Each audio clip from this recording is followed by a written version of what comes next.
Manu, this is Barishal. এটা কি বেটা দেখছ?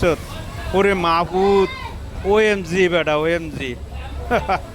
বেটা, আর খালি বরিশালের কাতারঘাটটি না, বৃহত্তম বরিশাল, হ্যাঁ, বিভাগের লোকজন এই সমস্ত জিনিসে, হ্যাঁ, যাতায়াত করে বেটা। অস্থির জিনিস বেটা। তোমার যেরকম খুশি এরকম মনে করো যাইবা। এক জায়গায় নির্ধারিত এক জায়গায় তুমি ঘন্টার পর ঘন্টা বয়ে থাকবা, এটা বেটা বরিশাল সম্ভবই না। এরা সব সময় সব জায়গায় বিচরণ করে বেটা, অস্থির। কি কমু বেটা, যেরম খুশি এরম বেটা একে হইয়া থাকবে, ট্যাঙ্ক কান্দে নিয়ে মনে কর নবাব সিরাজউদ্দৌলার মতন, তারপরে হ্যাঁ খান সাহেবের মতন, পাঠান বংশের মতন, যা ইচ্ছা তা বেটা, অস্থির। খালি কও হ্যাঁ যে বরিশালের খাতার ঘাটতি।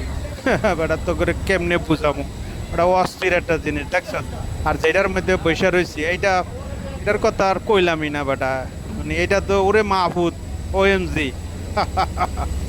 মাহবুদ, কি কমু রে, তো করে কেমনে বুঝামু রে ভাই।